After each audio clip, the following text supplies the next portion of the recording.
In the dim light of the labyrinth, where shadows danced like whispers, Daedalus found himself trapped within the very creation that had once showcased his brilliance. The intricate maze he had designed for King Minos of Crete, a marvel of engineering meant to contain the monstrous Minotaur, had now become a prison for him and his son, Icarus. They were ensnared by the king's wrath, the architect and his child caught in a web of ambition that had spiraled beyond their control. Yet within the confines of despair, Daedalus's mind flickered with the spark of ingenuity. He envisioned a means of escape that would transcend the very boundaries of their imprisonment.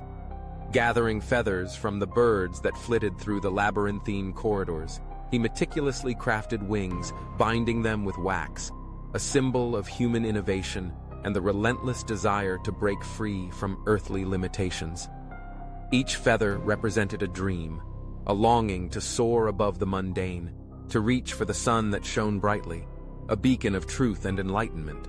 As Daedalus labored, he imparted wisdom to Icarus, cautioning him against the perils of hubris.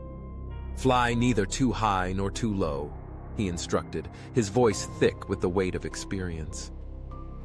"The sun will melt the wax if you soar too close, and the sea will swallow you if you fly too low." These words, steeped in a father's love and a lifetime of lessons, reflected the age-old conflict between generations. Daedalus, embodying the cautious elder, understood the fragile balance of ambition and consequence, while Icarus, the vibrant youth, yearned to embrace the thrill of the skies, driven by instinct and the intoxicating allure of freedom. With wings strapped to their backs, father and son ascended into the air, the world beneath them shrinking as they broke free from the confines of the labyrinth. In that exhilarating moment, Icarus felt the rush of wind beneath his wings, an ecstatic sensation that ignited his spirit. He soared higher, intoxicated by the freedom of flight, the sun's radiance beckoning him closer. It was a moment of pure transcendence, a dance between the earth and the heavens, where the boundaries of possibility seemed to dissolve. Yet, as Icarus climbed, the sun loomed larger, its brilliance blinding and seductive. In his fervor, he disregarded his father's warnings, entranced by the beauty of the sky and the promise of greatness. The wax holding his wings together began to soften, a reminder that ambition, when untethered from caution, could lead to disastrous consequences.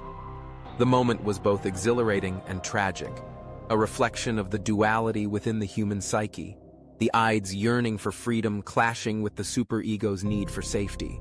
In an instant, the wax melted, and Icarus plummeted from the sky, a tragic figure descending into the depths of the sea. His fall was not merely an end, but a poignant return to the primordial, a cycle of aspiration and failure that echoed through the ages. Some interpretations of his demise suggest a necessary act of transcendence, a martyrdom in pursuit of a greater existence beyond earthly confines. In his descent, Icarus became a symbol of the eternal struggle between ambition and consequence, a reminder of the beauty and pain inherent in daring to dream. Daedalus, watching his son's tragic fall, felt the weight of loss and the bittersweet realization of his own warnings. The labyrinth he had built to contain the beast had become a metaphor for the constraints of life itself. In Icarus's flight and subsequent fall lay a profound truth. The pursuit of dreams is fraught with peril, yet it is also imbued with beauty. The tragedy of Icarus invites reflection on the costs of ambition, the delicate dance between chaos and order, and the relentless spirit that drives humanity to reach for the sun, despite the risks involved. In the end, it is this very pursuit that defines our existence, a testament to the resilience of the human spirit in its quest to transcend the ordinary.